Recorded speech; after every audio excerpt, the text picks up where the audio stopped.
경영학자 김병규 교수님을 초대했습니다. 소비자의 의사결정을 연구하시는 교수님, 어떤 사람일까요? 이 질문이요. 제가 매 학기 학생들한테 자기 자신을 한 줄로 설명하라는 과제를 내주는 질문이에요. 과제를 이제 제가 받아보면서 학생에 대해서 이해할 수 있는 그런 이제 시간을 가지는데, 학생들한테 저에 대해서 한 줄로 이야기를 할 때는 미래가 없는 사람이다. 오늘 하루는 나한테 정말 스페셜한 하루다. 내 인생에 어쩌면은 마지막 하루가 될 수도 있다. 현재 하루하루를 좀 충실하게 살려고 하는 사람이다. 이렇게 좀 저를 표현할 수 있을 것 같아요. 내일과 미래보다는 오늘 하루에 집중하고 최선을 다하는 삶을 사시는 건가요? 의외의 답변을 해주셨어요. 미래에 어떤 목표가 없는 건 아니에요. 큰 그림으로 봤을 때 오늘 하루를 잘 열심히 살다 보면 쌓여서 제가 원하는 목표가 달성이 되는 거라고 생각을 하고요. 저라는 사람의 가장 중요한 특징인 것 같아요.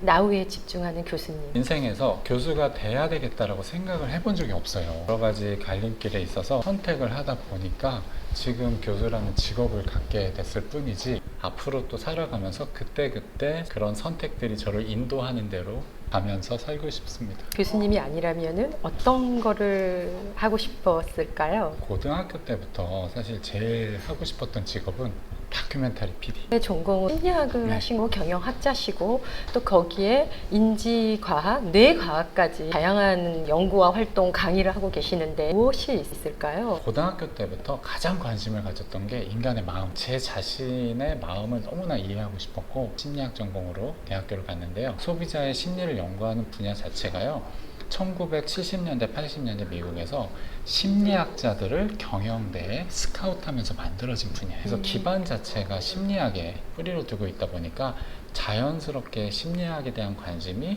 소비자에 대한 관심으로, 이렇게 마케팅에 대한 관심으로 가게 됐고요. 사람들이 어떻게 결정을 하는지 거기에 이제 관심을 가지게 됐는데, 의사결정이라는 분야가 지금 행동경제학의 뿌리가 된 분야고, 현재 많은 뇌과학자들이 연구하는 분야다 보니까 이런 이제 분야들에 대해서 지금 연구를 하고 있는 거고요. 나는 그래도 이런 부분이 조금 다르다 있을까요? 제 수업에서 교재를 사용해 본 적이 없어요. 교재에 담긴 내용들이 너무나 좋은 얘기들이고 맞는 이야기지만 제가 직접 증명해 본 건 아니잖아요. 제가 직접 고민해 봐가지고 나름의 원칙이나 이론을 만들어서 그것만 강의를 하고요. 가장 중요하게 생각하는 거는 다른 사람의 것을 전달하는 사람이 되고 싶지 않고, 나만의 생각, 나만의 이론을 사람들한테 알려주는 사람이 되자. 이게 이제 저를 좀 다르게 만드는 굉장히 중요한 원동력인 것 같아요. 소비자 중심에서 연구를 하시고 어떤 재미가 있으시고 또 어떤 어려운 부분이 그 안에 있을까요? 이론적으로 시장이 이렇게 움직일 것 같다, 이런 현상이 나타날 것 같다, 사람들이 이런 걸 중요하게 생각할 것 같다 예측을 했는데, 실제로 그런 변화가 나타나면요, 내 분석이 맞았구나, 내 예상이 맞았구나, 이럴 때가 가장 즐거운 것 같고요. 반면에 어려운 점은 요즘에 테슬라가 굉장히 풍이잖아요. 10년 전 제 강의에서 가장 중요한 사례로 테슬라를 다루고 테슬라에 대해서 막 이야기를 할 때 사람들이 이제 받아들이질 않는 거죠. 미래를 생각하지 않으신다고 말씀을 하셨는데 방향을 읽고 흐름을 읽고 계세요. 그렇게 흐름을 읽고 세이브를 해두신 그런 거를 어떻게 하시나요? 이렇게 말씀을 해주시니까 마치 제가 뭐 미래학자처럼 뭐 이렇게 느껴지는데 전혀 그런 건 아니고요. 조금 이렇게 미리 분석을 하는데, 현재 집중해서 막 이렇게 분석을 하다 보면 시장이 결국 언젠가는 이런 방향으로 이렇게 변화를 하겠구나 보일 수가 있는 거죠. 그럼 그런 분석들을 어떤 방법을 통해서 하시나요? 세상은 변해도 사람이 변하는 건 아니고, 기본적으로 사람들이 원하게 될 것들, 그런 것들은 규칙성이 있기 때문에 데이터라든가 이런 거에 기반해 가지고 현재의 어떤 이제 일어나는 일들, 사람의 어떤 마음의 특징, 이 두 가지를 잘 이해를 하면은 먼 미래를 예측하기는 뭐 어려울 수 있어도 앞으로 1년 안에 시장에 어떤 변화가 있을 것이다, 어느 정도는 예측은 할 수는 있는 것 같아요. 그게 이제 인사이트, 통찰력의 힘이라고 말씀들을 하시는데 어떻게 하시나요? 되게 중요한 게, 사례라든가 이런 것들은 겉으로 드러나는 현상이잖아요. 거기에 집중하면은 그 다음 일에 대해서 쉽게 보기가 어려운데, 왜 이 사례가 이런 일이 일어났지? A라는 앱이 인기가 있다라는 그런 결론에 가는 게 아니고 B, C, D라는 앱이 인기가 있겠구나. 왜 쪽으로 들어가게 되면요. 이것과 관련된 다른 일들, 조금 뒤에 일어날 일들에 대해서 좀 예측을 할 수는 있는 것 같아요. 기업 경영의 새로운 화두인 ESG의 이 환경의 관점을 두시고 책을 내셨습니다. 이슈를 네. 풀어내시는 네. 이유와 스토리가 있을까요? 플라스틱 문제에 관심을 가지다가 요즘에 이제 ESG가 화두가 돼서 네. 이제 같이 물론 엮어서 생각을 하긴 하는데, 아이가 초등학생인데 더 이제 나이가 많이 들었을 때 지구의 환경을 생각하면 답답하고 걱정이 돼서 그런 마음 때문에 자연스럽게 환경 문제에 관심을 가지게 됐고요. 환경 문제에 대해서 지금까지 제시된 솔루션들이 되게 많잖아요. 네. 근데 이런 솔루션들이 사실은 실제로 현실에서 작동하기 어려운 솔루션들이 너무 많아요. 경영학자다 보니까 환경 문제를 고민하면서도 소비자들도 더 쉽게 참여하고 기업도 자발적으로 참여할 수 있는 좀 다른 솔루션이 필요하다. 그런 솔루션을 만들어 보고 싶은 거죠. 플라스틱 문제도 더 공부하게 되고 네. 그러면서 책까지 쓰게 된 거죠. 플라스틱으로 어떻게 기업과 소비자하고 상호작용을 한다면 좋을까? 아이디어 네. 있을까요? 제가 가장 이상적으로 생각하는 건요, 그냥 소비자들은 예전처럼 자기가 가장 갖고 싶은 걸 그냥 사는 거예요. 기업은 자연스럽게 제품을 만들고 판매를 하고 이 과정 속에서 뒤에서 제품 자원을 계속 순환시키는 거예요. 이게 이제 제가 현실적으로 가장 작동할 수 있는 방식의 솔루션이에요. 네. 그 얘기를 사람들한테 하고 싶었던 거죠. 그런 걸 좀 캠페인식으로 기업과 소비자와 이렇게 같이 만들어가면 더 좋을 것 그렇죠. 같다는. 네. 실제로 외국 브랜드들 중에는요, 정말 제품을 만들 때 정말 자원을 많이 순환시켜서 만드는 브랜드들이 굉장히 많이 있고요. 소비자들한테 큰 반응을 얻고 있고요. 한국은 외국의 이제 브랜드보다 조금 늦긴 했지만 다행스럽게 요즘 그런 시도를 하는 그런 브랜드가 되게 많아지고 있어요. 네. 기업은 앞으로 어떤 전략으로 좋을까? 의견을 나눴으면 좋겠습니다. 네. 경영의 가장 이상적인 모습은요, 예전처럼 기업이 뭔가를 만들어서 제공하고 사람들이 소비하는 이런 형태가 아니고요. 어떤 기업 활동을 하든 간에 소비자들의 의견을 반영하고 참여해가지고 이들과 함께 만들고, 이런 방식이 가능하고 또 가장 이상적인 모습이라고 생각을 해요. 소비자라는 말 대신에 다른 말이 사실은 필요한 시대가 아닌가 생각을 해요. 삶의 소중한 선물 같은 네. 사람과 네. 그 사람의 메시지가 네. 있을까요? 교수가 된 다음에 인간적으로 굉장히 존경하는 분들이고요. 4분 정도가 있는데 네. 존경하는 이분들은 훨씬 나이도 많고 지금까지 이룬 것도 훨씬 많은 사람들임에도 불구하고 저를 굉장히 인간적으로 대해주시고 제가 가진 가능성을 봐주시는 분들이 있어요. 마음을 표현한 적도 없기 때문에 그분들은 모르실 거예요. 네. 하지만 제 인생에 정말로 저한테 고마운 분들이 있고요. 그때그때 해야 될 일을 잘 못하는 이런 성향을 갖고 있는데, 이런 부분에 있어서 제 와이프가 다 이렇게 저를 보완해주고 있기 때문에, 그래서 제 인생에서 가장 고마운 사람은 제 와이프고요. 제 아이한테도 너무 고마운데, 나중에 아이가 저라는 사람을 그래도 괜찮은 사람이었지 라고 기억을 했으면 좋겠어요. 그럼 아빠로서 내가 괜찮은 사람 되기 위해서 나는 이렇게 한다. 아이를 생각하면 진짜 하루하루 열심히 살아야지, 네. 바르게 살아야지, 늘 이 생각을 하면서 제가 삶을 살아가는데 굉장히 중요한 에너지면서 동기인 것 같아요. 네. 열심히 책도 많이 내시고 그러신 거 보니까 괜찮은 아빠로 기억할 것 같습니다. 감사합니다. 네. 계속 노력하고 있어요. 대학생들에게 꿈을 키우는 많은 꿈나무들에게 꿈을 펼쳐서 이룰 수 있다, 될 수 있다, 키워드 로드맵이 있을까요? 강의에서 학생들한테 가끔 얘기하는 거기도 한데요. 첫 번째는 태어난 세상이 자신에게 가장 맞는 세상은 아닐 수 있다. 이거를 깨닫는 게 중요하다고 생각을 하는데, 다른 세상에 가면은, 다른 곳에 가면 훨씬 더 자기랑 잘 맞는 곳이 있을 수 있어요. 근데 그런 곳에 가보기 전에는 모르는 거죠. 세상은 왜 이렇게 안 맞지? 세상은 왜 이렇게 힘들지? 이런 생각을 이제 가지고 살았었는데, 외국에 나가서 공부를 해보니까 내가 지금까지 평생 살아온 것보다 훨씬 나랑 잘 맞는 곳이 있네? 네. 이런 거를 이제 처음 느껴보게 된 거예요. 마음이 많이 편해지고 이게 스스로 발전할 수 있는 계기가 된 것 같고요. 만약에 지금 좀 힘들다고 느끼는 그런 사람들이 있으면 세상이 힘든 게 아니고 자기가 지금 있는 곳이 힘든 곳일 수 있다. 그렇기 때문에 보다 자기에게 잘 맞는 곳을 찾아서 떠나라.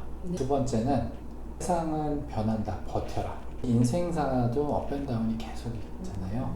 세상도요 계속 변하잖아요. 버티더라도 지금 하루하루를 내 미래, 내가 원하는 미래가 왔을 때 자신의 꿈을 펼칠 준비가 돼야 되겠죠. 그래서 오늘 하루를 그런 걸 위해서 이렇게 사용을 하면서 기다리고 버텨라, 이런 얘기를 그러면은 때가 온다. 네, 해주고 싶고요. 한 가지 이야기를 더 해주고 싶은데, 자신을 소중하게 여겨라. 대학에 계시니까 이 학생들은 이제 사회에 나아가야 할 출발점의 미래의 인재상 있을까요? 제가 이제 생각하는 미래의 인재상은요, 첫 번째는 유니크함. SNS라든가 인터넷 때문에 세상에서 어떤 일이 일어나는지 쉽게 다 빠르게 공유가 되잖아요. 많은 사람들이 같은 것을 보고 사는 거죠. 비슷한 사람들 사이에서 매력을 가지기 위해서는 자기만의 독특함을 가지는 게 저는 중요하다. 근데 이 독특함이라는 게 외적인 걸 말하는 게 아니에요. 생각하는 방식이라든가 알고 있는 것이나 경험에 있어서 흔하지 않은 것들을, 자기만의 것들을 갖고 있어야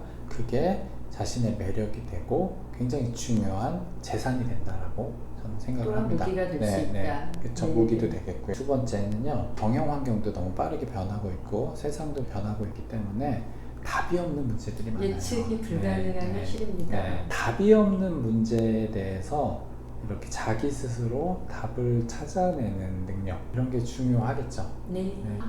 지금 현 시대에 맞는 굉장히 미래의 인재상 두 가지를 그런가요? 너무 잘 뽑아주신 것 네. 같아요. 역시 교수님답게 콕 집어서 잘 말씀해 주셔서 다행이네요. 감사합니다. 네. 그럼 이제 저희가 좀 무거운 얘기를 많이 했는데 시간이 주어질 때 취미나 뭐 하시는 게 네. 있으실까요? 일이 있지 않고 네. 그럴 때는 아이랑 노는 걸 너무 좋아해요. 아이랑 노는 수준이 좀 맞아요. 네, 저도 조카랑 수준이 너무 잘 맞아가지고. 그렇군요. 그래서 제가 아이랑 게임도 많이 하고 같이 이렇게 노는 걸 많이 하는데, 아빠 아이 관계가 아니고요. 네. 정말 자기 또래 친구처럼 놀거든요. 또 그게 일단은 저한테 가장 큰 즐거움이고요. 요즘 이런 일이 많이 발생하고 있습니다. 그러면 저는 그때부터 왜 그렇지? 이제 가장 많은 시간을 보내는 게 그거예요. 그럼 Y는 의문을 다는 거잖아요. 네. 그 의문이 그럼 풀리나요? 계속 생각하고 끊임없이. 풀릴 때까지 아. 고민하고 연구를 하는 거죠. 왜 그 질문을 많이 하는 쪽 분야가 주로 어떤 쪽이실까요? 소비자 내지는 시장하고 관련된 주로 사회 현상들이죠. 일이라고는 생각은 안 하고 네. 평소에 제 머릿속을 채우는 거고, 네. 그런 거에서 벗어나기 위해서 하는 게 있죠. 운동. 네. 운동. 네. 지금 제가 질문을 드리려고 해서 운동은 안 하시나요? 운동해요. 아. 달리기. 저는 비 오는 날도 뛰고 눈 오는 날도 뛰고 아무 네. 때나 뛰고 싶을 때 뛰는 거죠. 고민거리든 걱정거리든 잊어버려요. 저는 뛰는 게 너무 좋아요. 그래서 이렇게 슬림하시네요.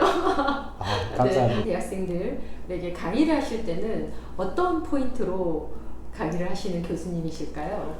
그거 되게 좋은 질문인데요. 네. 제가 이제 요즘에 비대면으로 강의가 네. 바뀌었잖아요. 전달해야 되는 내용들을 설명하고 네. 이렇게 하는 방식에서 비대면이 특성상 제가 이야기하는 시간이 많잖아요. 강의에서 제가 살아온 이야기, 제 삶의 이야기, 제 그냥 생각들, 느낌들, 이런 걸 굉장히 많이 이야기하게 돼요. 브이로그 느낌이라고 해야 되나? 요즘 보면은 강의보다는 유튜브 방송에 가까워지고 있어요.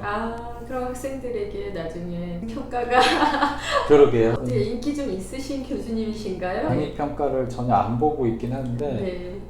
지금 갑자기 걱정이 되기 시작합니다. 비대면이기 때문에 장단점이 있습니다. 네, 얼른 코로나가 좋아져서 같이 얼굴을 보면서 강의도 하고 회의도 하고 일을 할 수 있는 사회가 빨리 되기를 바랄 뿐인데요. 코로나 때문이도 있고 여러 가지 변화가 지금 많잖아요. AI, 버추얼, 디지털 기술과 사회가 계속해서 변화가 갈 텐데 경영의 미래는 어떻게 갈 것 같다? 예측하는 교수님의 생각이 있으실까요? 기술이 밑거름이 되지만 기술 자체가 세상을 변화를 가져오는 건 아니라고 저는 생각을 해요. 세상의 변화를 가져오는 건 기술이 가진 경제적 가치, 기술이 얼마나 경제적 가치를 가지느냐, 그거에 따라서 기술이 얼마나 확산이 되느냐, 이게 이제 중요한데, 경제적 가치는 뭐냐, 이제 크게 두 가지를 볼 수가 있는데, 하나는 기술을 기반해서 더 많은 상품을 팔 수 있느냐, 두 번째는 이 기술을 기반으로 제품을 파는데 도움이 될 것이냐. 첫 번째 문제는 제품의 문제고요. 두 번째 문제는 광고 내지는 마케팅의 문제. 새로운 기술이 사람들이 제품을 구입하는데 얼마나 도움을 줄 것이냐는 어느 정도 예측을 할 수가 있어요. 사람들의 관심을 쉽게 끌어내고 빠른 반응과 많은 반응이 있어야만 사실 광고의 효과성이 높아지죠. 광고에 도움이 돼야만 기술이 이제 진화를 하겠죠. 앞으로 소셜 네트워크나 또 메타버스를 포함해서 어떤 방향으로 진행이 될 것이다 라고 거기에 대해서는 다음 시간 네, 2편에서 책을 통해서 네. 확인을 하시면 좋을 것 같고요. 어떻게 갈 것이다라고 네. 예상은 하고 있지만 그거를 네. 이렇게 그냥 쉽게 이렇게 말할 수 있는 문제는 아닌 것 같고요.